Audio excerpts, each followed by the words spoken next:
ചെറുപുന്ന എന്ന് മലയാളത്തിൽ വിളിക്കുന്ന ലോറൽ ട്രീയുടെ ഐതിഹ്യം അറിയാമോ? ഗ്രീക്ക് ദേവനായ അപ്പോളോ ഒരിക്കൽ ഒരു ചെറുദേവനായ എറോസിനെ പരിഹസിച്ചു. നിന്റെ ചെറിയ അമ്പുകൾക്ക് എന്താണ് ശക്തി? ഇത് കേട്ട് കുപിതനായ എറോസ് 2 അമ്പുകൾ എടുത്തു.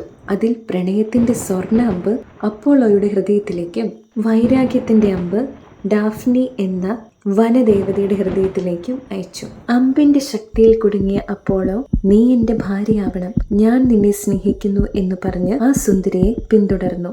എന്നാൽ വിരോധത്തിന്റെ അമ്പ് ഹൃദയത്തിൽ തറച്ച സുന്ദരിക്ക് പ്രണയത്തോട് വെറുപ്പ് മാത്രമാണ് ഉണ്ടായിരുന്നത്. അവൾ ഭയപ്പെട്ട് കാട്ടിലൂടെ ഓടി തന്റെ അച്ഛനായ നദീദേവനോട് പ്രാർത്ഥിച്ചു. അച്ഛാ, ദയവായി എന്നെ രക്ഷിക്കൂ, ഈ രൂപത്തിൽ നിന്നും എന്നെ മോചിപ്പിക്കൂ. പ്രാർത്ഥന കേട്ട നദീദേവൻ തന്റെ മകളെ രക്ഷിക്കാൻ തീരുമാനിച്ചു. അവളുടെ കാലുകൾ ഭൂമിയിലേക്ക് വളർന്ന് വേരുകളായി, അവളുടെ കൈകൾ നീണ്ടു പച്ച ഇലകളായി മാറി. അപ്പോളോ അടുത്തെത്തിയപ്പോഴേക്കും അവളുടെ ശരീരം ഒരു ലോറൽ മരമായി മാറിയിരുന്നു.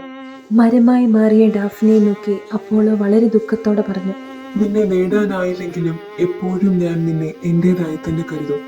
നിന്റെ ഇലകൾ എന്റെ തലയിൽ അലങ്കാരമായി ഉണ്ടാകും. അത് വിജയികളുടെ കിരീടമായിരിക്കും.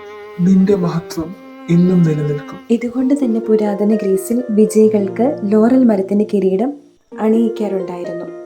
ലോറൽ മരം വിജയം, മഹത്വം, അനശ്വരത എന്നിവയുടെ പ്രതീകമായി നിലകൊള്ളുന്നു.